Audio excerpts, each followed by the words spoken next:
Olá, eu sou Bê e seja bem-vinda a mais um vídeo do Felicidade Peregrina. E este vai ser um vlog de Babel. Quando eu estou muito ansiosa para ler. O poder não estava na ponta de uma pena, porém não trabalhava contra os próprios interesses. O poder só podia ser subjugado por meio de atos de desobediência impossíveis de serem ignorados, com força brutal e implacável, com violência. Babel, a necessidade de violência, uma história arcana da Revolução dos Tradutores de Oxford. E falando em tradução, né, a tradução desse livro foi a Marina Vargas.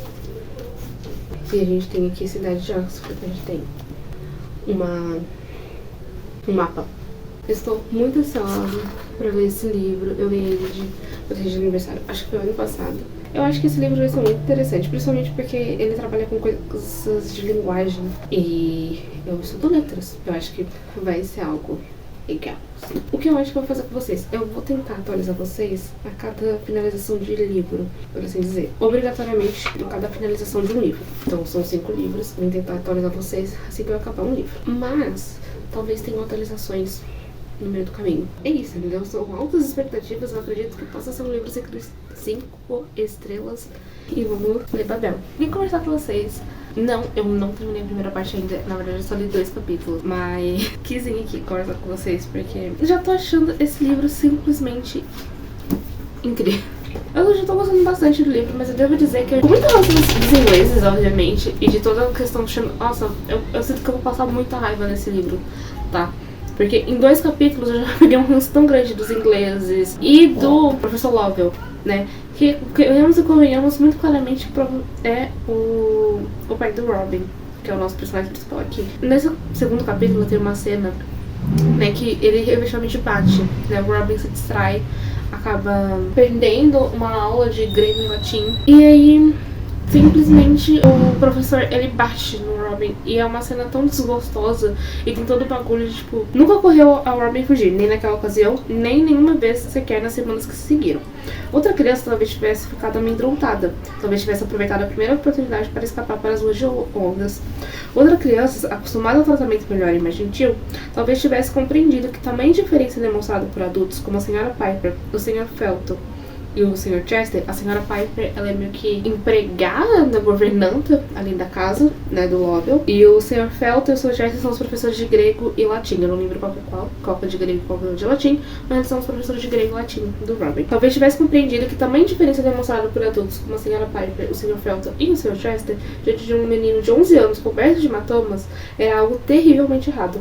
Mas Robin ficou tão grato por aquele retorno à estabilidade que não conseguia nem ao menos ficar magoado com o que havia acontecido. Um ódio tão grande do cara e tal, e o Robin não o Robin descrevendo, né, mas o narrador mostrando pra gente como o Robin foi percebendo que era algo que o Lovell parecia já estar acostumado, como se não fosse a primeira vez que ele tivesse feito aquilo. E já teve aqui em outro momento, né, alguém citando... olhando pro Robin e falando, ele é ainda mais parecido com você do que o anterior. Dando a entender que existe um outro filho, uma outra criança. E o Robin mesmo, quando ele chegou ali na casa, né, nessa nova casa dele, no quarto dele parecia que era um quarto que já tinha sido utilizado antes. Inclusive eu tô falando desse monte de coisa, eu não expliquei. A gente vai conhecer o Robin, é ele que vai acompanhar, ele é o nosso personagem principal, pelo menos até agora. E ele morava com a sua família em Cantão, uma região ali da China, uma cidade da China. Porém, logo no início, né, o livro abre um professor, Richard Lovell, chegando e pegando essa criança com ele, porque basicamente a mãe dele morreu, a família toda dele morreu, e praticamente a cidade inteira dele morreu. O bairro, a cidade não, mas o bairro inteiro dele morreu por conta de uma doença. E ele vai e busca essa criança, cuida dessa criança, né? A primeira manifestação de magia que a gente tem aqui é quando ele faz essa criança ficar melhor, né? Porque a criança também estava infectada com essa doença e provavelmente morreria. Mas ele pega essa criança, leva essa criança com ele e oferece a oportunidade para essa criança de poder ir pra Londres junto com ele, porque ele vê nessa criança esse potencial de ser alguém que conseguiria manipular a língua e também manipular as barras de metal, né, que são barras de prata. As barras de prata que são muito importantes aqui pra como a magia aqui tá funcionando. O Robin já explica, né, que muito provavelmente era o Richard Lovell, não, o professor, que enviava livros que chegavam, né, então a cada 6 meses, mais ou menos, chegava um pacotinho com livros pro Robin, que o Robin pegava e lia e tudo mais. Ele pega essa criança muito pela expectativa que ele tem em cima dessa criança, não é porque ele quer cuidar dessa criança, não é porque sabe? É muito por conta da expectativa em torno disso. E que, bem, eu só li 2 livros, então não sei exatamente porque que, né, considerando que tem outra criança também, que ele, sabe, por que isso aconteceu? Do jeito que tá acontecendo, de ter 2 crianças. Ele faz o Robin escolher um nome que não é o nome do Robin, tá? Porque a gente não sabe, inclusive, qual que é o nome do Robin original, por assim dizer, o nome chinês do Robin. Porque ele faz escolher faz o Robin escolher um outro nome, que no caso ele escolhe o Robin por conta de um livro. E faz ele escolher um sobrenome também, que não podia ser o mesmo que o dele, porque ele fala que senão as pessoas vão achar que você é meu filho. E aí o Robin escolhe Swift por conta do autor de Viagens de Gulliver, que o autor de Viagens de Gulliver é o Jonathan Swift. Então ele escolhe Swift também por causa do autor. Então os 2 nomes, né, o Robin e o Swift, que são 2 nomes que o Robin escolhe pra ele se adaptar a ser inglês, a ser londrino, né, mais ou menos como o professor Lovell fala, que tipo, o nome dele não iria bem por lá, não seria um nome que poderia ser usado lá. Ele escolhe 2 nomes que vêm de livro. A gente acompanha muito pouco, mas acompanha ali um pouco dessa criança sendo retirada dali de onde ela estava, sendo levada pra Londres e tendo todas as expectativas em cima dela. Inclusive, até a parte aqui, né, no final do capítulo 2, em que, eventualmente, ele vai entrar pra universidade, ele nem sabia que ele já ia entrar, sabe? Porque o Lovell nem falou com ele, ele tá até aqui, né, tipo, esqueci de lhe dizer, escrevi para a faculdade, estou esperando você. E ele só descobriu também porque o professor dele fala que as aulas acabaram, né, as aulas que ele tá mandando pra ele, e lhe desejando boa sorte. Então é quase uma coisa que, tipo, o Robin não tem realmente escolha se ele quer ou não ir pra Oxford e estudar em Babel e ter toda essa conexão. Felizmente ele é uma criança que gosta muito disso. E esse livro tá sendo muito divertido pra mim nesse sentido de o Robin ter essas questões que ele gosta muito de ver a origem das palavras, a origem das coisas, a conexão de uma palavra ou outra, como que 2 palavras se juntaram e se transformaram numa coisa nova, que é uma coisa que eu gosto muito também. Então, nesse sentido, tá sendo divertido pra mim, até porque a gente vê por esse olhar de alguém que ama, de fato, estudar essas coisas. Mas, ainda que ele ame, ou se ele não amasse, não parece que ele teria muita escolha aqui. As expectativas do Lovell são muito claras e é isso, basicamente, que o Robin tem que fazer. Outras coisas que eu queria falar, né? Tem bastante coisa, já temos algumas demonstrações de magia, né? Algumas coisinhas específicas. Quando o Robin chega em Londres também tem toda a questão de, tipo, toda a cidade da prata e tudo ali. Também tem uma questão, tipo, o professor Lovell é uma pessoa mais bem de vida, enquanto as pessoas mais pobres, tipo, sabe, o Robin vê essa questão um pouco de fora, porque ele é meio que um estrangeiro até pra tudo ali, né? Tipo, ele não é uma pessoa que tá dentro realmente da questão dos pobres que estão sofrendo depois com alguma peste, que eu não lembro qual que é de novo, porque ele tá sendo cuidado pelo Lovell. O Lovell é rico, mas ele realmente não faz parte daquilo que é a vida do Lovell, né? Que é a vida de uma pessoa rica no sentido que, tipo, ele tá dentro, mas ao mesmo tempo tá fora. Algumas coisas do próprio livro que eu quero comentar com vocês. Eu vou abrindo aqui, vou vendo e aí eu vou comentando, tá? Essa questão quando ele fala de Robin escolher um novo sobrenome, ele pensa, né, tipo, nomes de família não eram algo que apenas se descartava e se substituía por capricho, pensou ele. Era a marca de uma linhagem, a marca de um pertencimento.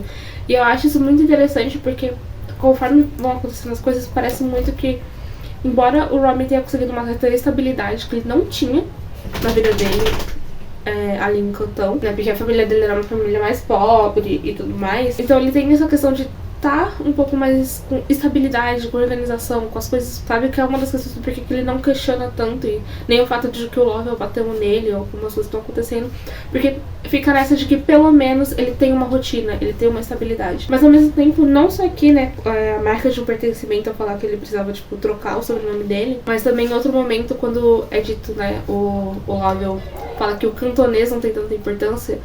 E, no caso, tanto o mandarim quanto o cantonês eram as línguas nativas do Robin.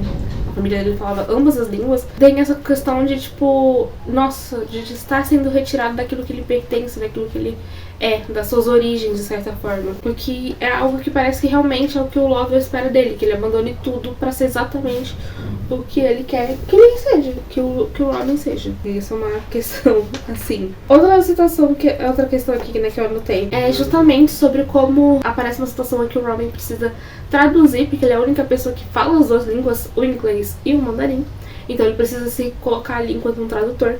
E aí tem a seguinte narração: Robin se deu conta de que a solução para tudo aquilo dependia dele. A escolha era sua.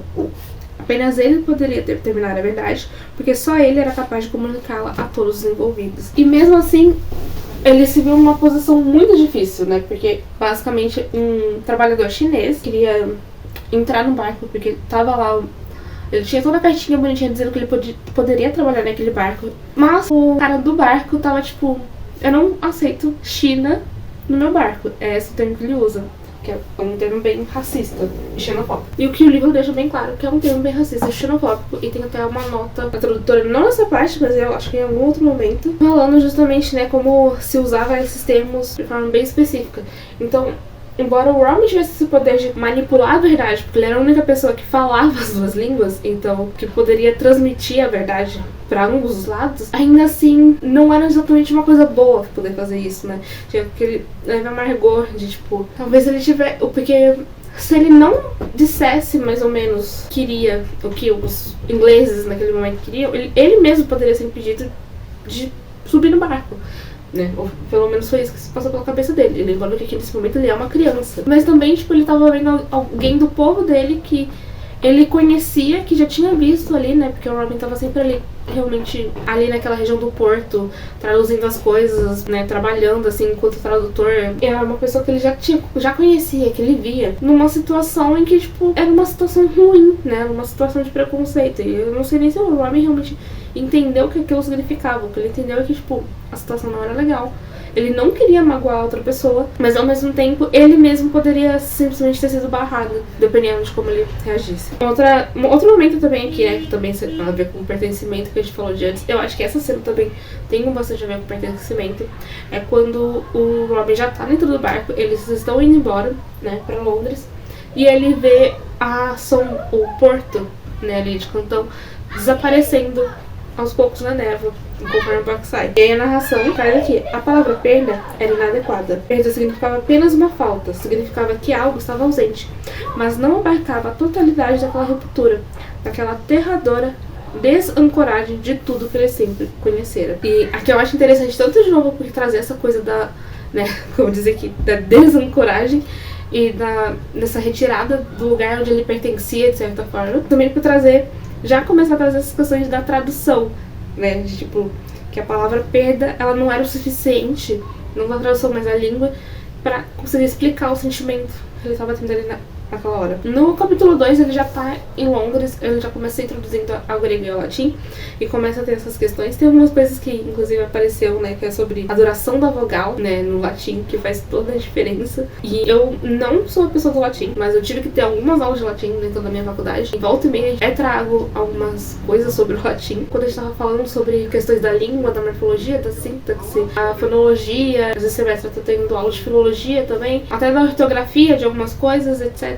Da língua portuguesa, a gente acaba esbarrando no latim. Afinal, é a língua que deu origem a nós. E aqui também é deixado claro que, para realmente compreender a língua, você precisa conhecer a história, a forma e os meandros de um idioma, sobretudo se planeja manipulá-lo, como um dia vai aprender a fazer. E vai precisar de ter esse domínio do chinês também. Isso começa com a prática do que você já sabe. Traz justamente esse ponto, como ele pretende trabalhar, né, ou pretende que o Robin trabalhe, né, de certa forma, com a manipulação da língua, é importante realmente saber todos os pormenores da língua, o que é uma coisa bem interessante. E até do próprio chinês. E justamente o Robin percebe como é fácil esquecer algumas coisas, ainda que fosse a língua nativa dele. E de novo, isso pra mim me traz muito essa questão do pertencimento, sabe?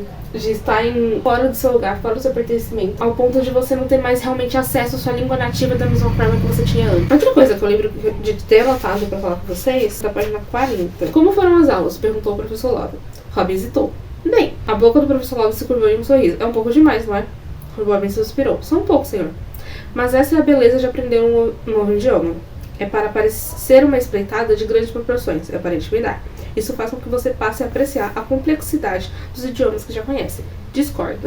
Eu não sei falar outras línguas além de português. Eu entendo o inglês, também entendo um pouco de italiano, porque eu cheguei a fazer aulas de italiano. Mas eu sou uma pessoa que admira muito a linguagem e idiomas. E eu gosto de ouvir novos idiomas, de entender e aprender um pouco sobre essas coisas. Tipo, obviamente, como eu realmente não falo nenhuma outra língua, não é uma coisa que eu realmente faça, de fato.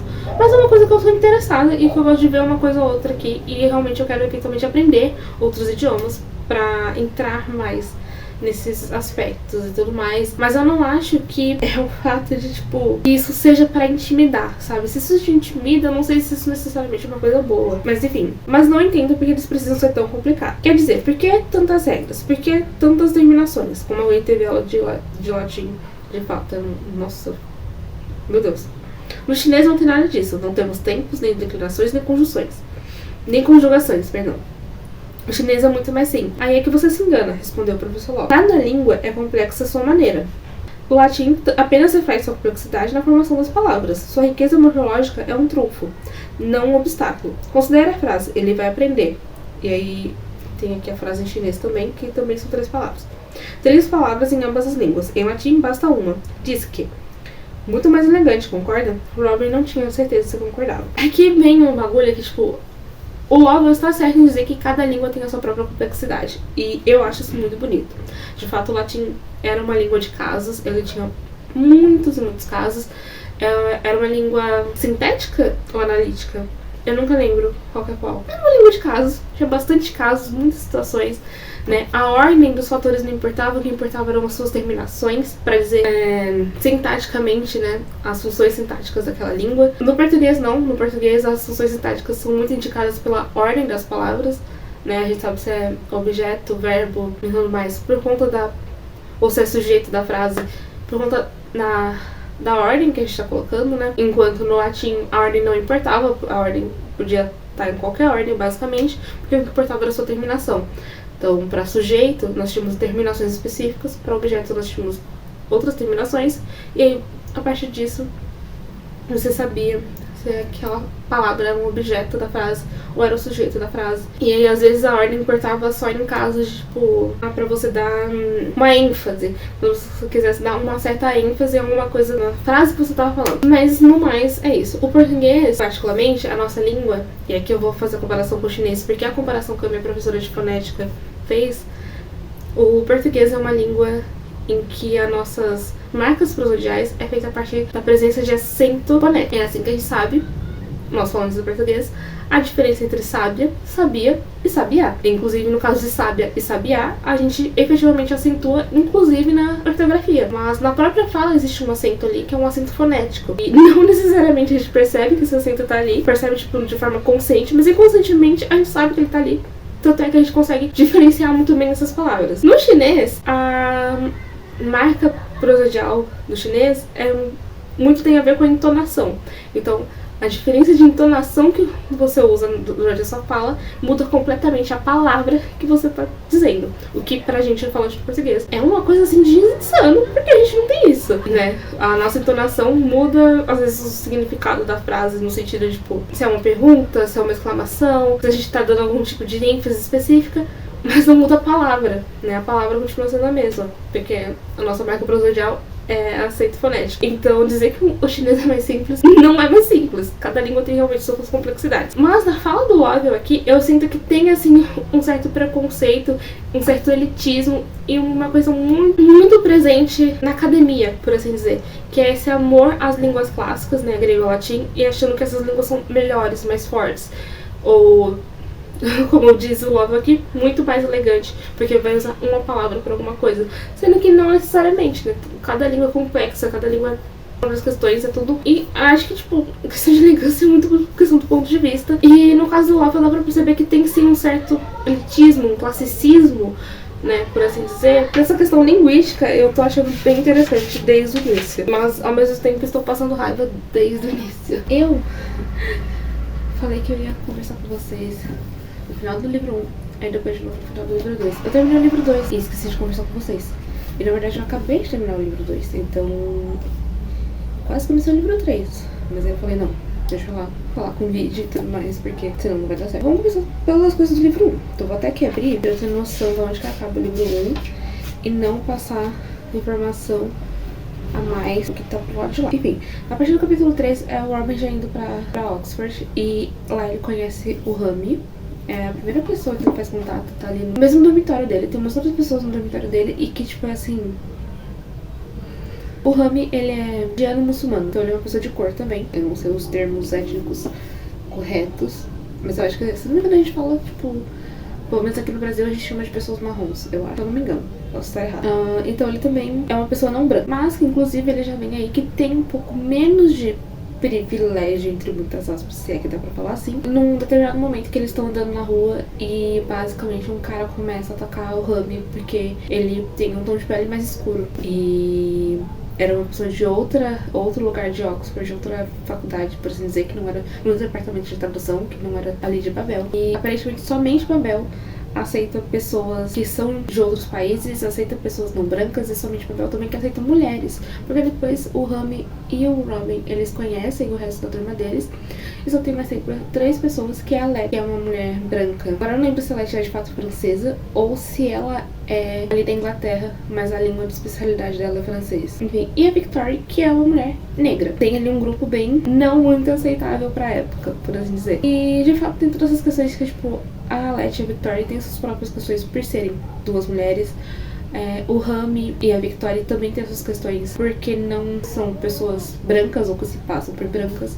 E o Robin também tem as suas questões porque ele também não é uma pessoa branca, embora ele tenha um pouco mais de passabilidade, entre muitas aspas, né? Ele pode se passar por branco ali em determinados momentos. Então eles mesmos têm ali esse lugar de, tipo, encontrar em Babel um local de pertencimento, até com os outros, né? Porque eles fazem uma amizade e tudo mais, mas de se sentirem não pertencentes ao mesmo tempo.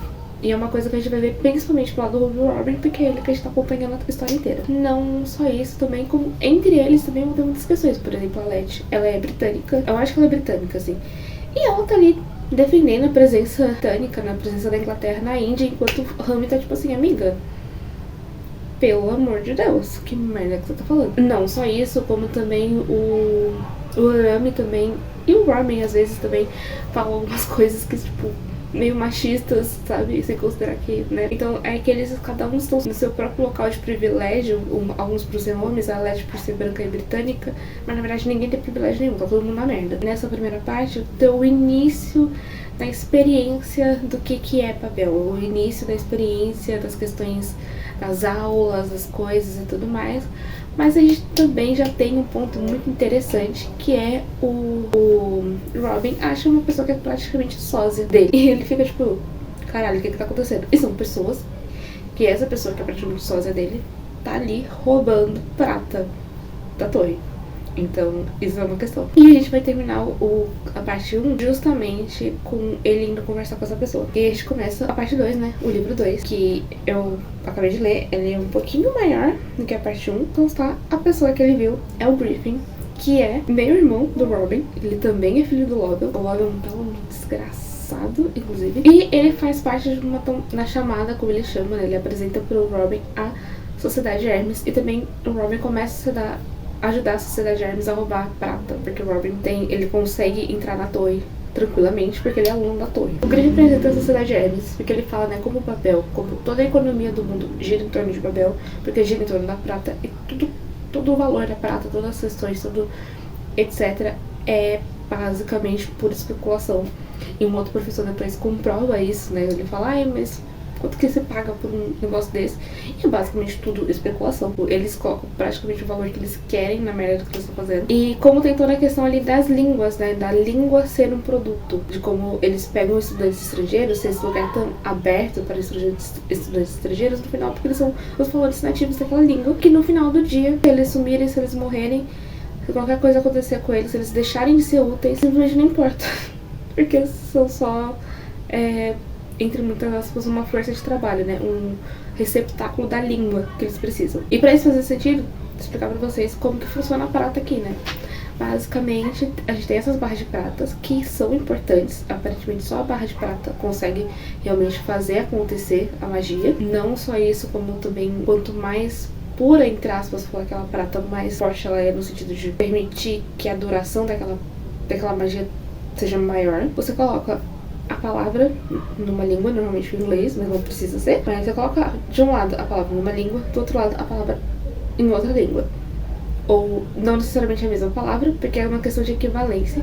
Porque o que a prata vai fazer é justamente pegar e criar um efeito a partir do que se perdeu na tradução de uma língua para outra. Então o efeito que a prata cria é da ideia perdida entre uma língua e a outra, sabe? O que é bem interessante, tá? É toda essa questão de como funciona a prata da tradução, e isso gera muitas questões sobre tradução, sobre como traduzir coisas, sobre traduções, o que faz de uma tradução ser ruim ou ser boa, o que você tem que considerar quando você faz uma tradução, fora outras questões sobre morfologia, sintaxe. Assim, ler esse livro enquanto estudante de letras está sendo muito bom, tá? Principalmente agora que eu tô tendo aulas de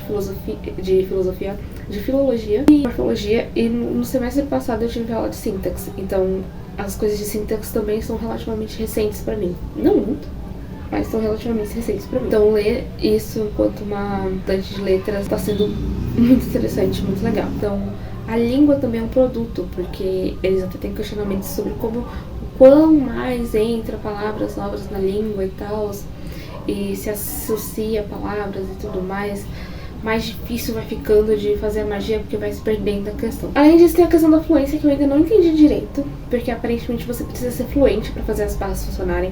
E tem toda a questão do latim e do grego, que eu ainda tô... Tem as barras de prata, isso faz com que o latim e o grego se perpetuem, mas por que outras línguas não se perpetuaram também, já que funcionariam da mesma forma? E se o Império Romano achou essa coisa, pode ter certeza que algum outro lugar também achou, e às vezes até que antes evoluiu muito mais, né? É só ver a gente como funciona no nosso mundo. Essas questões de tecnologia, de descobertas tecnológicas. Hoje em dia é um pouco mais complexo isso, considerando o globalismo e tudo mais, mas eu tô falando de tecnologia no seu sentido mais original, por assim dizer, né? Que tipo, um barco é tecnologia. E aí eu não entendo como funciona direito essa questão da fluência, porque o Griffin, por exemplo, ele não consegue usar as barras de pratas porque ele não é muito fluente em mandarim. Porque o Lovell, que é o pai dele do Robin, basicamente tirou o Griffin lá da China muito cedo. Então o Griffin não tinha terminado a alfabetização na língua. Ele não tinha memórias o suficiente, não tinha questões o suficientes para conseguir fazer as barras de pratas funcionarem direito. Na questão, né, nos equivalentes, né, nos pares equivalentes, que é como eles chamam, de chinês para inglês. Fora o fato de que o Griffin falava muito mais o cantonês do que o mandarim. E o Lovell, principalmente, mas parece que toda a Inglaterra no geral e toda Babel, não considera muito o cantonês como uma língua válida para as coisas, porque a língua do poder, a língua da elite chinesa é o mandarim. E é até um pouco triste essa parte, porque justamente tem o fator de que o Griffin acabou perdendo até o cantonês, ele perdeu a língua materna dele. Então tem toda essa questão. O próprio Robin vai percebendo isso aos poucos, o quanto ele não só no bagulho, sabe, tipo, ele precisa fazer pesquisas específicas e se especializando e tudo mais. E aí tem um dos professores que acha um absurdo que o Robin saiba mandarim muito antes de saber sânscrito, sendo que as coisas do sânscrito estão muito influenciadas no mandarim, e o Robin fica tipo, literalmente mandarim é minha língua nativa. Como assim eu aprendi na ordem errada? Victoria também passa por bastante coisa. Ela é haitiana, e uma das línguas de especialização dela é a língua crioula haitiana, ou haitiano. Eu não sei como é que é o nome dessa língua hoje em dia, aqui no livro chama de crioula haitiano. E tem as suas próprias características, as suas próprias questões, não é a mesma coisa que o francês. E aí ela quer trazer mais disso pra faculdade, pras coisas, mas simplesmente não é válido, porque quem que vai fazer qualquer coisa no crioulo haitiano, não importa, uma língua que, tipo, não é importante no mundo, sabe, não é importante globalmente, não é importante pras elites, não é importante pra Inglaterra, basicamente. Na questão linguística, o Robin até tá mais de boas nesse sentido, mas ainda assim é uma constante, são mini violências constantes que eles sofrem, sabe, são violências pequenas que eles estão o tempo todo sofrendo. A Letty, entre eles, é a que menos sofre essas mini violências, porque ela, no final das contas, ela é branca e britânica. Então ela tá numa posição um pouco mais confortável, apesar de ser mulher. Enquanto os outros três estão constantemente sofrendo mini violências. Inclusive, a Letty me perdeu muito nessa segunda parte, porque além dela ficar o tempo todo defendendo a presença britânica na Índia, não é nem que ela fica necessariamente defendendo, mas ela acha que não é realmente o problema. Teve toda uma discussão entre ela e a Victoria, porque a Victoria queria trabalhar com crioulo haitiano. O professor dela falava que não era muito relevante, mas aí ela podia, mas aceitou ali mais ou menos, tipo, fazer uma coisa, mas ele queria que a Victoria trabalhasse com textos sagrados da cultura haitiana. Textos sagrados religiosos. E a Victoria tava tipo assim, que eram textos com um significado especial, que ela não podia traduzir, não sei o quê. O que eu discordo um pouco no sentido de não poder traduzir textos sagrados. Eu acho que é muito interessante que se traduza textos sagrados também. Eu acho interessante, né, levar isso para outros lugares, principalmente no mundo de colonização, de globalização e tal, ter acesso a essas coisas até pra quem não fala a língua e tudo mais, desde que sejam respeitadas as questões religiosas ali presentes. E acho que seria muito importante que pessoas daquela religião estivessem envolvidas em tradução. Apesar de eu discordar dessa parte da Victoria, né, de simplesmente não pode traduzir, eu concordo com todo o resto que ela fala, que é tipo, que basicamente ela vai ter que ficar explicando para um homem branco todas as metáforas, as questões, etc. de um texto sagrado, enquanto ele procura um par, palavras que ele possa usar para um par equivalente para fazer uma barra de prata brilhar. É isso mais ou menos que a Victoria fala.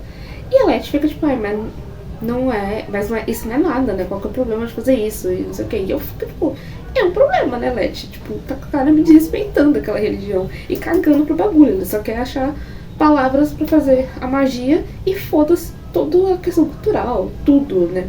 É realmente muito uma questão aqui de, tipo, apropriação cultural mesmo dessas línguas. Em diversos aspectos, sem se importar com absolutamente nada. A Letty fica nessa, e aí depois ela fala uma coisa, gente. Foi ela que criou essa questão, porque elas estavam brigando muito por conta disso. Ela poderia tornar as coisas muito mais fáceis se simplesmente fizesse a pesquisa. Quero dizer, nunca ninguém fez um projeto de terceiro ano envolvendo o crioulo haitiano. Praticamente não existe uma gramática.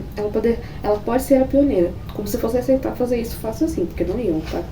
Se não interessa pro poder, pras coisas, pra que fazer uma gramática disso? Aí Robin questiona, e se isso significar mais para ela do que você imagina? A Letty responde, mas não significa, eu sei que não. Ela não é nem um pouco religiosa, quero dizer, ela é civilizada. Robin soltou o subiu.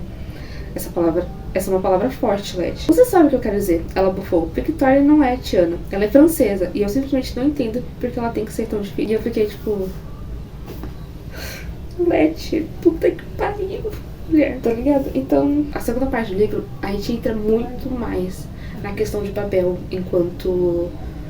na questão de tudo, né? Então, tem ali a Sociedade Hermes, o Griffin falando pras coisas e passando pra ele, e o próprio Robin tendo essas noções, assim, de, tipo, existe um sistema de opressão, que Babel é uma das principais forças nesse sistema de opressão, e etc. E o Rob, inclusive, começou a ajudar a galera. Enquanto isso, a gente também tá tendo, tipo, as aulas específicas, mostrando essas questões da tradução, mostrando como é que funciona o Babel, o que importa ser estudado, o que não importa pra eles ser estudado, como são esses estudos. E a gente vai tendo as questões próprias do próprio Robin, né, que tá ali numa encruzilhada de, pela primeira vez, ter uma certa estabilidade, ter um local de afeto. Mas uma coisa que é bem interessante é também sobre a questão da própria sobrevivência do Robin. Então ele não quer abrir mão de tudo só pra ajudar a Sociedade Hermes. No finalzinho da parte 2, a gente vê uma questão que se liga muito com a Revolução Industrial. Tá tendo aqui uma Revolução Industrial, só que é a Revolução Industrial da prata. E pessoas estão perdendo emprego, porque a prata tá tomando conta de tudo, e não tá tendo nenhum tipo de pensamento sobre como fazer esse processo sem que essas pessoas, os trabalhadores, se lasquem e percam seus empregos ou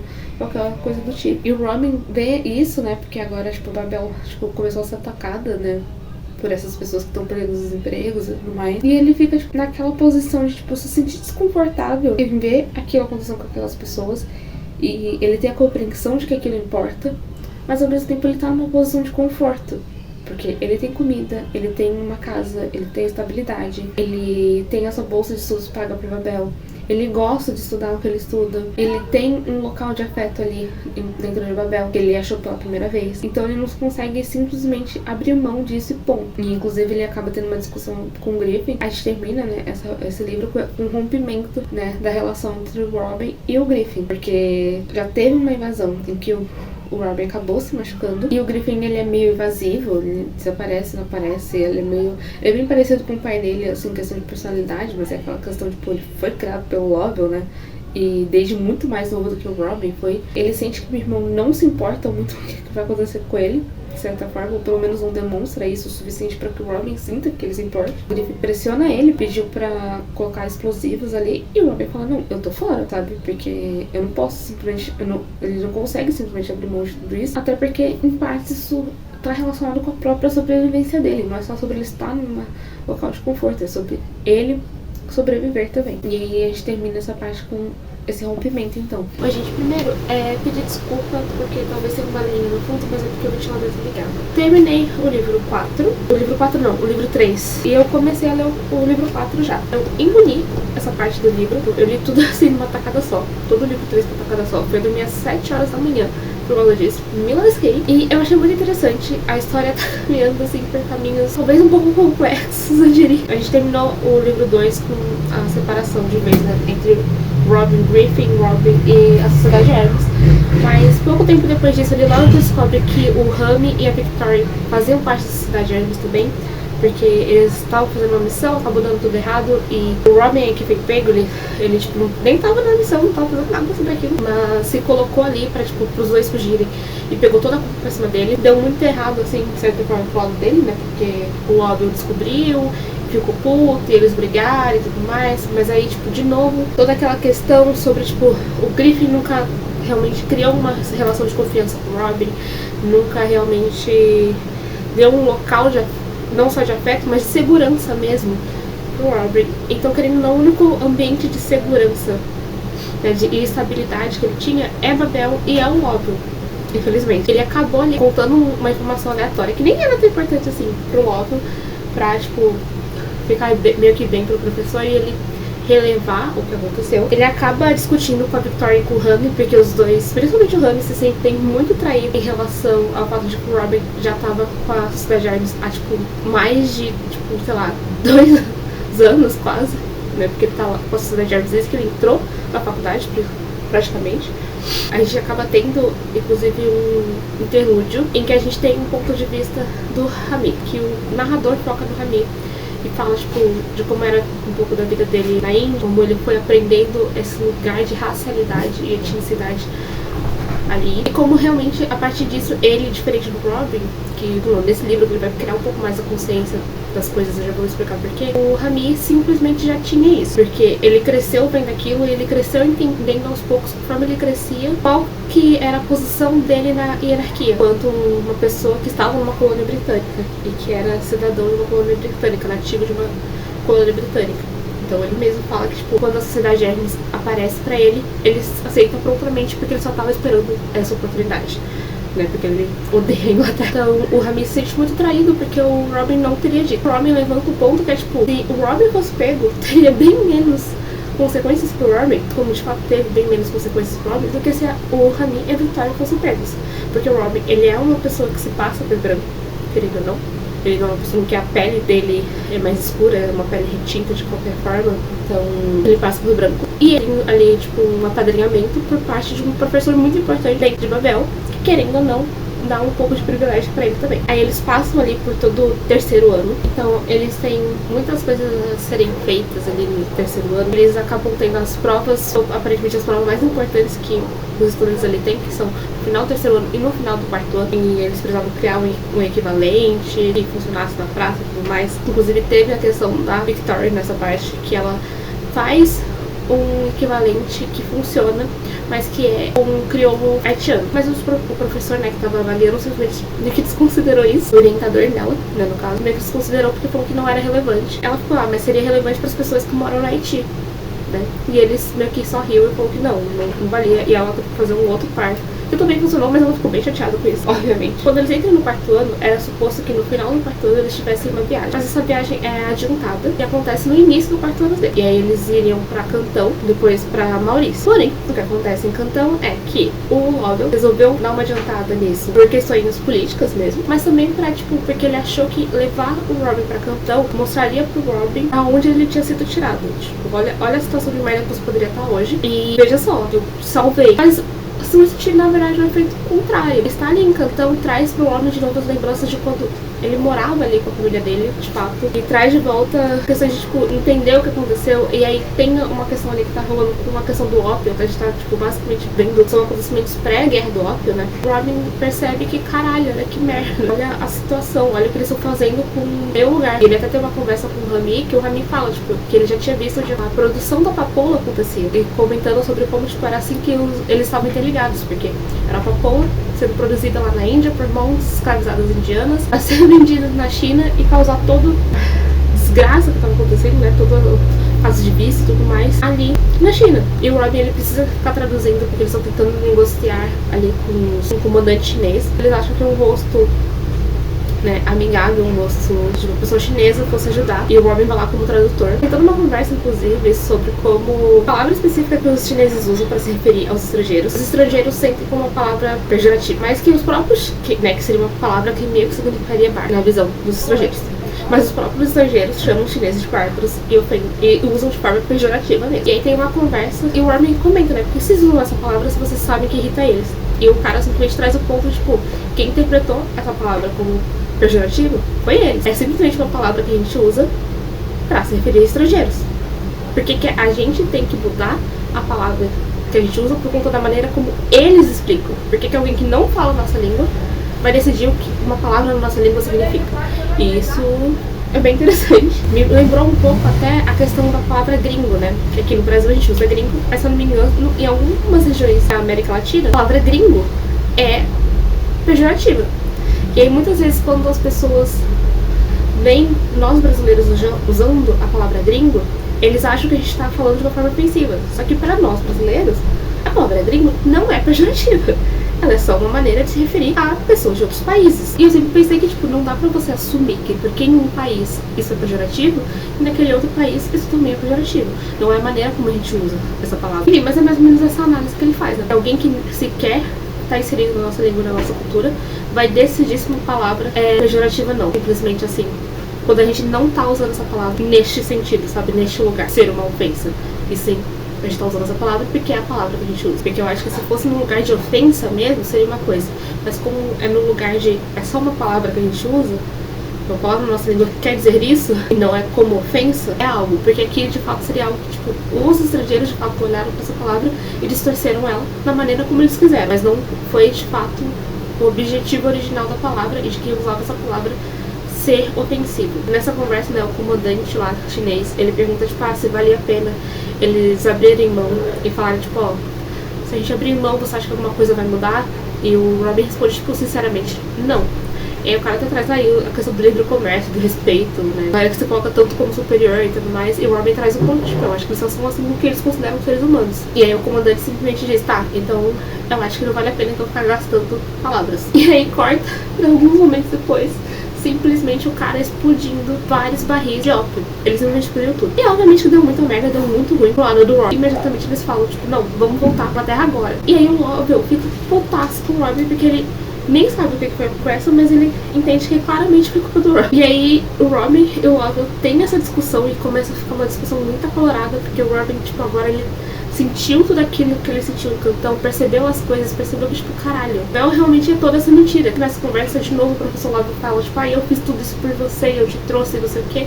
E o Robin responde, não, você não fez, você nunca perguntou se eu queria fazer isso, você nunca quis. Se eu fizesse qualquer outra coisa que não fosse isso. Eu não pedi por isso, foi tudo uma decisão sua, arbitrária sua. E ele se coloca também nesse lugar de, tipo, o homem não é filho do Lovell. Ele é, tipo, basicamente uma propriedade do Lovell, que deve obedecer.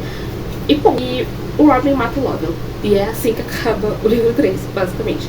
Então foi um livro muito mais... Eu sinto que, tipo, nessa segunda parte do Bel, a gente tá entrando muito mais nessas questões, de fato, mais políticas e sociais, no sentido de fazer ou não alguma coisa sobre isso. Porque na primeira parte, a gente tinha essas discussões, mas o Robin ainda tava, tipo, muito inserido na faculdade.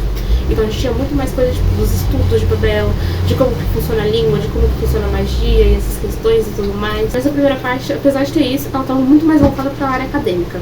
Essa segunda parte, principalmente agora que eles mataram não, o Robin matou o Lovell, dá pra ver que essa parte vai ser mais focada realmente nessa movimentação, na sociedade Hermes de fato, na movimentação política e social das coisas, porque agora eles não estão mais inseridos nesse ambiente acadêmico. Já falando um pouco sobre o livro 4, né? Eles acabam descobrindo que o professor Lovell e outras pessoas de Babel, mas principalmente o professor Lovell, ele não era simplesmente um professor, mas um cara que estava efetivamente ajudando e argumentando em prol de uma guerra contra a China, que é a guerra do ópio, né? Poderem se vender o ópio, mas também para eles terem acesso total, né? Por caso do professor Ópio, que seria muito útil essa parte, especificamente que eles terem completo acesso às questões linguísticas, né? Porque no momento que tá se passando tudo ali, na China é proibido ensinar o chinês para qualquer estrangeiro. Eles querem levar isso para a cidade de Hermes, então essa segunda parte me parece que vai se movimentar muito mais para esse lado. Uma coisa que eu tava conversando com o Nicolas é que eu não vejo como essa história vai acabar alegre e feliz. Eu não acho que a Rê Kuang,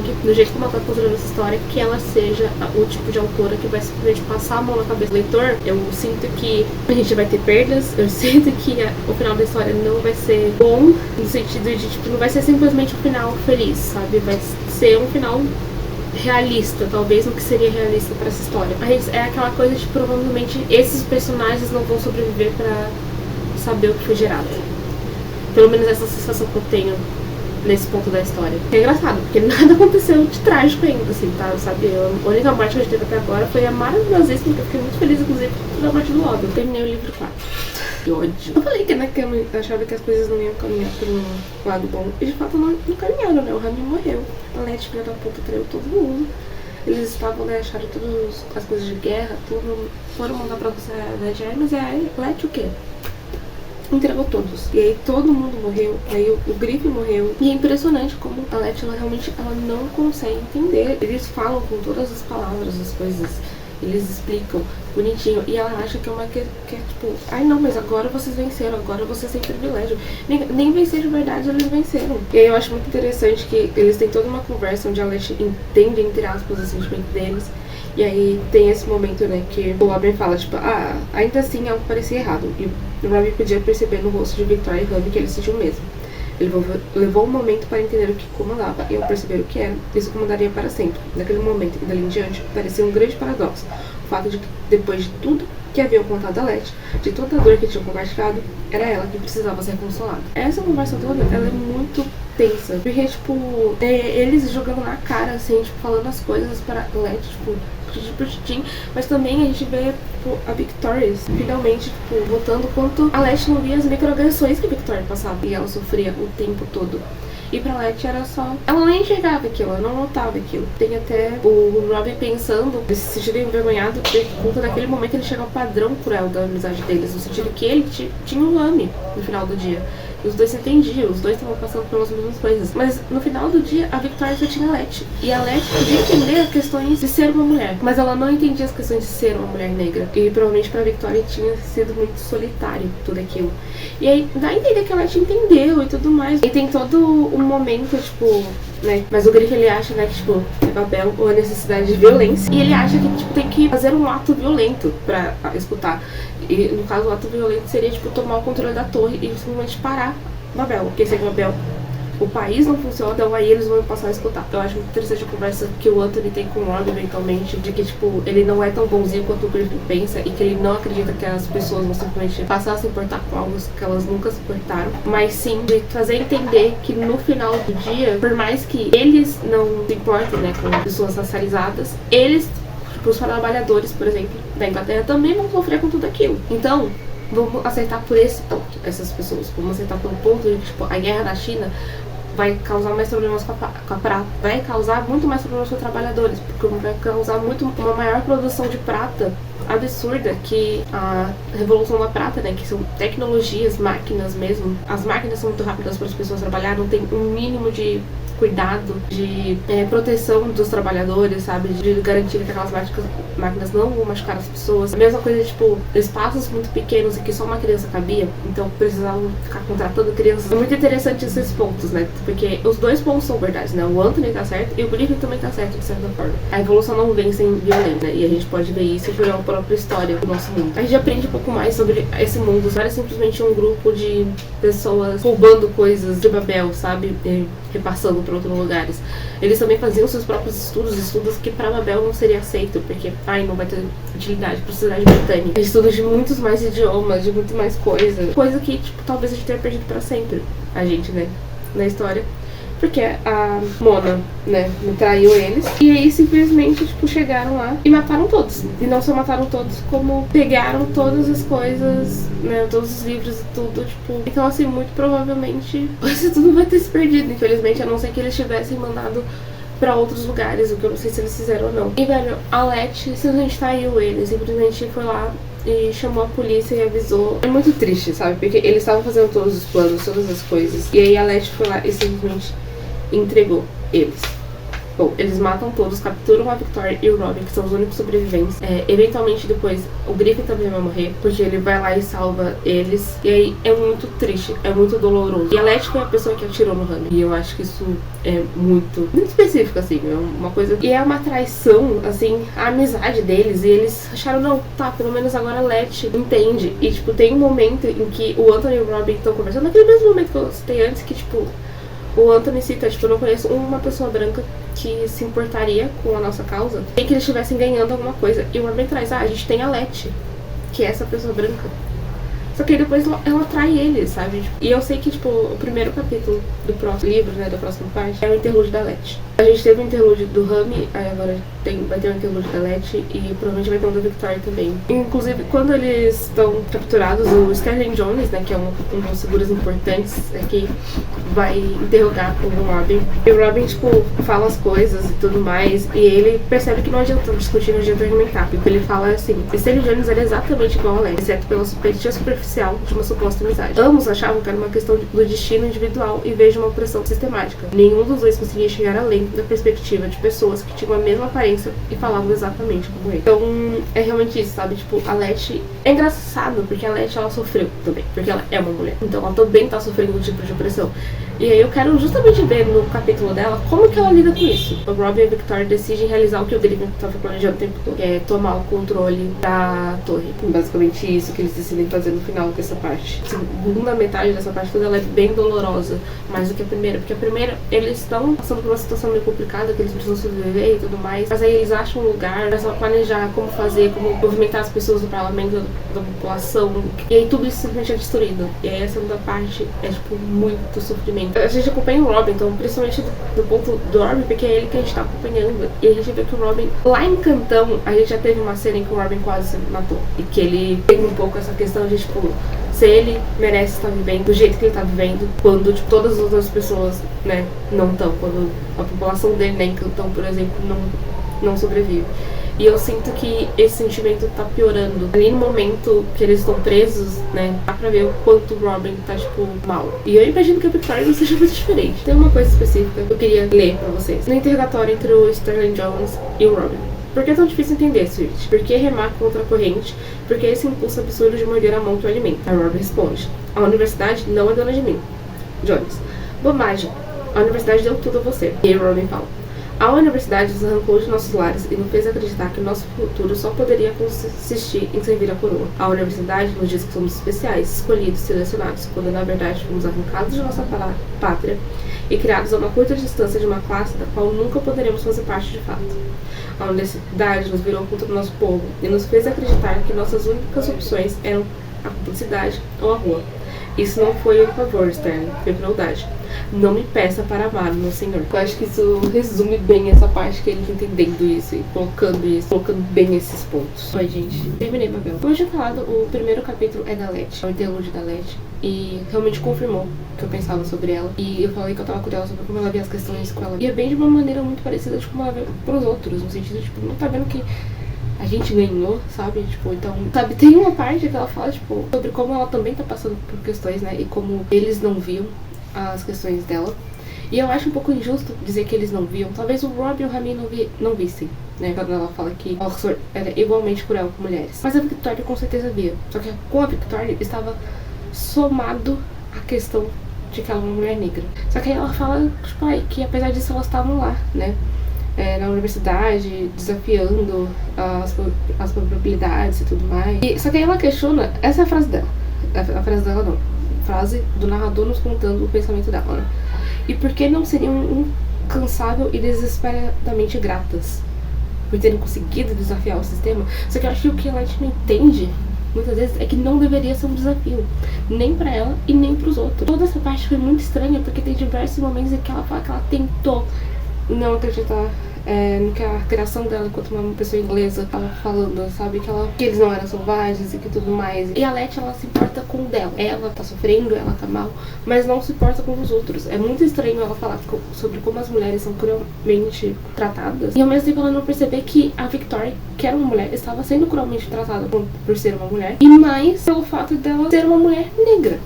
Sabe? Eventualmente, conforme as coisas vão acontecendo, eles invadem a torre, eles tomam controle da torre e de fato tudo começa a ter grandes consequências. De fato, sem Babel, nada em Oxford principalmente, mas na Inglaterra não funcionava. É muito interessante que, tipo, em 2 momentos em que se traz, assim, a questão de, tipo, como o Babel projetou a maneira como as coisas funcionavam, né? Tipo, o Babel fez com que tudo fosse dependente deles, então o dinheiro ia ficar pra eles. Então eles iam precisar constantemente de manutenção das pratas, coisas. E não porque eles não conseguiam fazer de uma maneira mais eficiente, que não precisasse ficar fazendo isso, mas porque eles queriam que o resto do país dependesse dele, que o dinheiro ficasse acumulado ali. E também depois, quando eles vão falar sobre outros lugares, tipo, citam Cambridge, que também tem um instituto de tradução, que também tem essas coisas ali, mas que Babel efetivamente dificultava essas trocas, sabe? E que fosse um sistema unificado e que pudesse ser resolvido por ambos os lados, o que tornava ainda mais a cidade e o país dependente somente de Babel. E não era por uma questão de escassez. Tipo, não temos prata suficiente. Também achei interessante porque eles se juntaram à luta dos trabalhadores. No final das contas, o Anthony estava certo. E o Griffin também estava certo. Os dois estavam certos. Foi só a partir do momento que, se há um ato de violência, que as coisas começaram a mudar. Mas também foi a partir do momento que eles alcançaram os trabalhadores e essas outras pessoas, que não eram tão diferentes deles assim, afinal. No sentido que, tipo, vocês são brancos, mas ser branco não vai salvar vocês. Vocês também estão numa situação precária. A guerra também vai afetar vocês. E eles tomam a posse da torre, eles começam a controlar tudo. Não ficam todos os alunos lá, eles permitem que alguns alunos saiam. No final acabou ficando 8 pessoas dentro da torre, contando com o Robert e com a Victoria. E desses 8, 2 eram professores. E entre esses professores tinha a professora Craft, que era uma mulher branca. E é muito interessante pensar que ela, sim, parecia imediatamente entender as questões, porque ela entendia aquilo. Porque ela era uma mulher, afinal de contas. E ela entendia o que era ser oprimida. Então ela conseguiu enxergar isso. E não só conseguiu enxergar isso, como depois, quando tem as questões dos trabalhadores e ela olha assim pro caso de morte das crianças, ela consegue ver aonde que ela também ajudou nisso, sabe? O que ela fazia, o que ela produzia. É muito interessante, assim, ver esse contraponto, assim, embora a gente não tenha tido tanto da professora Craft, porque ela não era do grupinho, o grupinho era ela. A gente vê esse contraponto, que ela também é uma mulher branca, mas ela conseguiu entender, ela conseguiu ver, e não só conseguiu ver, como conseguiu ver onde ela também estava auxiliando esse sistema. Quando chega os trabalhadores para ajudar eles, fazendo barricata e tudo mais, melhora muito a situação deles, assim, porque aí eles conseguiam se alimentar, conseguiram um lugar pra dormir, enquanto, tipo, quando eles começaram, não estava muito bem planejado, sabe? Inclusive, é muito interessante como fala que o Rob e a Victoria, eles chegavam lá preparados para o sacrifício, mas não para a vitória. Eles não esperavam realmente conseguir pegar o controle da torre, mas eles conseguiram. Conforme as coisas vão acontecendo, tudo vai ficando cada vez mais violento. E tem uma discussão muito específica entre o Robin, a Victoria também acaba pegando no ponto do outro professor, eu não sei falar o nome, mas que também era o outro único tradutor de chinês que tinha, né? E que, tipo, ia cair uma ponte, que a caída dessa ponte ia ser o maior ato, assim, porque ela precisava de uma manutenção e necessitava de anotações, de coisas, de prata que só poderia ter acesso na torre. E eles falaram, tipo, então a gente acaba aqui ou não, né? Porque vidas seriam perdidas por conta da caída dessa ponte. E, pra ser sincero, eles não acharam que o parlamento ia deixar isso acontecer, que, tipo, eles iam deixar chegar ao ponto de que a ponte caísse. Eles iam tentar negociar com eles antes, e de fato negociar, porque até então só tava tendo, tipo, ameaças por parte do parlamento. Eles não estavam, de fato, tentando negociar e ouvir o que os grevistas, né, estavam falando. E tem toda uma questão moral ali, sabe? Que o professor, ele fala que, tipo, não, aqui agora a gente tá fazendo essa escolha, e a gente não pode simplesmente tirar da nossa mão que essas pessoas iriam morrer. E eles sabiam que provavelmente pessoas iriam morrer. E do outro lado, o Armin tava tipo, sim, mas ao mesmo tempo é uma escolha do parlamento. A gente tá falando pra eles, ó, isso vai acontecer, escutem a gente não permite que isso aconteça, a gente vai lá e ajuda. E fica uma questão meio moral ali, de fato, mas ao mesmo tempo é aquilo, né? Uma revolução, querendo ou não, ela não acontece sem perdas e sem violência, de fato. E eu não sei muito bem onde que eu fico nessa discussão, sabe? Se eu tô realmente a favor do Robin ou se eu tô a favor do professor. Eu não acho que, tipo, as escolhas deles, que eles escolheram não terminar a greve tenha sido errada. Mas, de fato, não tinha como eles simplesmente parar ali, porque eles não iam escutar, eles não estavam escutando até aquele momento. E a ponte definitivamente acabou caindo. Ali eles perderam o maior triunfo deles, tá? E aí, tipo, não tinha mais o que fazer, eles iam ter que acabar com aquilo. E aí chega a Letty e ela conversa com a Victoria e com o Robin. E é uma conversa bem triste, assim, porque dá pra perceber que a Letty realmente não tá do lado deles. No primeiro momento, a reação deles foi, tipo, ela tava ali conversando com eles, mas logo, tipo, caiu por terra tudo aquilo que eles lembraram, porque ela não tá do lado deles e ela simplesmente não consegue ouvir. Inclusive, eu esqueci de comentar, e antes disso acontecer, né, a Victoria e o Robin, eles acabam tendo uma conversa sobre a Letty. E o Robin traz um ponto que, óbvio que, tipo, é um ponto de vista dele, alguém que tá muito machucado, mas que quando você olha, tem sim um ponto, sabe? Que é o fato de como a Letty, ela é a filha de um almirante, né? Ela sabia atirar, ela sabe mirar. E ela acertou o Rami. E ele já tinha uma conversa sobre como a Letty amava o Rami, né? O Robin ouviu a Letty falando pra ele, e aí ele fala assim que ela queria acertar o Rami. Ela acertou o Rami de propósito. E isso porque ela não... É aquilo, né? Tipo, o Rami nunca olhou pra ela. Imagine só, um homem marrom rejeitando uma mulher branca. E não é assim exatamente que a conversa rola, sabe? Tem muito mais coisas ali. Mas quando você olha, pode ser uma visão do Robin que tá machucado, que tá ferido por tudo isso que aconteceu. Mas ao mesmo tempo parece haver um ponto. E quando você vê todas as atitudes da Letty, você chega, tipo, a desconfiar se aquilo realmente não é verdade. Se realmente ela não fez de propósito. É muito difícil acreditar na Letty. Ela chega, vai conversar com eles e ela fala que eles perderam. Não tem mais o que eles fazer. Mas que ela conseguiu, né, conversando com o pai dela, que é um ex-almirante, e tudo mais. Que tipo, se vocês se renderem agora, vocês vão no máximo ficar presos por alguns dias. E aí vão poder voltar a trabalhar e tá tudo certo. Tem, inclusive, esse momento em que, tipo, eles estão chamando todos os grevistas de estrangeiros, né? E como antes, eles eram os estrangeiros, mas ninguém nunca falava que eles eram os estrangeiros. Os alunos não brancos e os alunos estrangeiros ali de Babel.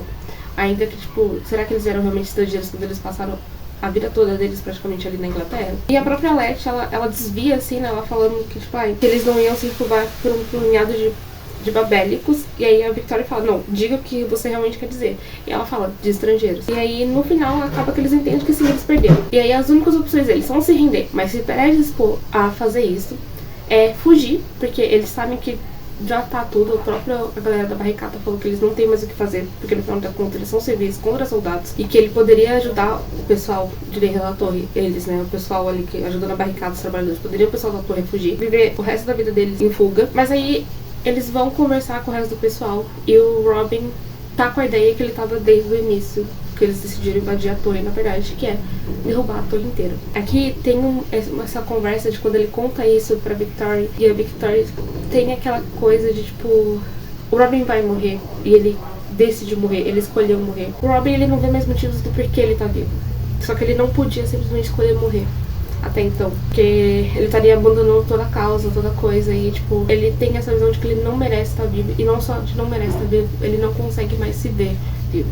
E que ali, usando a queda de Babel, né, usando a questão lá da primeira coisa que eles mostraram, né, de, tipo, como as barras, quando você tentava traduzir, colocar, né, palavras como traduzir ali, e isso causava um colapso na barra, e que era um efeito em cadeia, então uma barra afetava outras barras e por assim ia, e é isso que eles fazem, inclusive. Ao fazer isso, ele poderia finalmente morrer sem estar simplesmente não se responsabilizando por tudo e não fazendo alguma coisa por tudo aquilo, sabe? É uma conversa muito sensível. E a Victoria fica muito brava. E ela até pergunta, tipo, mas ela entende de certa forma e tudo mais, e perguntou por que ele não tava pedindo pra ela, não perguntava pra ela pra morrer com ele, né? Ele não poderia perguntar isso pra ela. Então, tipo, não tinha esse mundo onde ele simplesmente virava e falava, Victoria, morra comigo. E ela realmente fala que, tipo, ela quer sobreviver. Ela não queria morrer, ela quer viver, sabe? Ela quer sobreviver. E aí eles vão conversar com o resto das pessoas. E aí falam que eles não precisavam ficar, porque não tinha como ativar o negócio e ir embora e correr o risco de só um pedaço da torre cair. O Warren não poderia fazer isso sozinho, mas ele também não ia forçar que ninguém ficasse ali com ele. E aí, no final das contas, a Victoria e um outro menino, o Yusuf, eles são os únicos que decidem ir embora. No caso, ir embora de fugir, porque eles também não iriam continuar ali e trabalhar pra torre de novo. Pra torre, né? Pra corte ou pra coroa de novo. Seriam fugitivos pra sempre.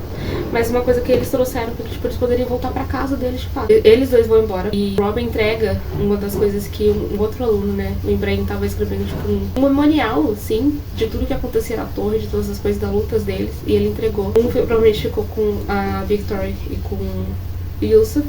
E ele entregou o outro pro trabalhador que tava ajudando eles. Pra ele, tipo, pra que tudo que eles fizeram ali não virasse, não fosse transformado pelas coisas da história, sabe? Tipo, quando o Ibrahim começou a escrever aquilo, ele falou, porque eventualmente a gente vai virar história. A gente já virou história, isso é fato. Mas que ele não queria que a história deles fosse contada de uma forma vilanizada. Ele não queria que, tipo, a história simplesmente distorcesse tudo e eles virassem simplesmente os vilões das coisas. Mas enfim, no final eles decidem fazer isso, então a Victoria e o Yusuf foram embora e os outros, eles ficam ali e decidem derrubar a torre inteira. Cada um vai pra um ponto da torre e decide fazer aquilo. É basicamente assim que o livro termina, tá? Com a queda da torre. Eles derrubam Babel, tal qual a Babel bíblica foi derrubada. E é muito interessante nesse momento como o Robin, ele vai pra dois lugares diferentes. Primeiro, pro momento em que eles estavam se apaixonando. É assim que o livro fala. Que é o momento em que ele tá com o Rami e eles estão conversando. E é muito bonita a conversa deles sobre como eles se entendem, sabe? E depois, quando ele tá esperando as pedras caírem em cima dele, sobre como ele, na verdade, já conhecia aquele sentimento de esperar pela morte. Porque, afinal de contas, quando ele foi pego pelo óbvio, então, ele tava doente, a mãe dele estava morrendo. E ali, no último momento que ele vê a mãe dele sorrindo pra ele. E aí, o epílogo, né, desse livro, ele é da Victoria, falando sobre como a Victoria era muito boa em sobreviver e como ela continua fazendo isso, como ela provavelmente teria que viver fugindo pra sempre. E que a Letty, por exemplo, não poderia nem pensar em que ela tá viva, porque ela estar viva, a própria existência da Victoria provava pra Letty como errada ela tava. E lembraria isso pra ela.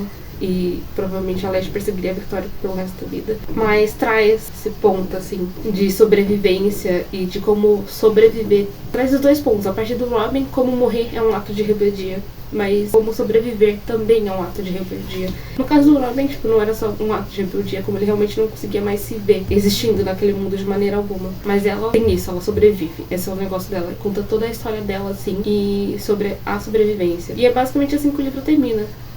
Eu amei esse livro, foi 5 estrelas favoritadas, com certeza. Mexeu muito comigo em diversos pontos, tá? Eu chorei em muitas partes desse livro. Todo marcado.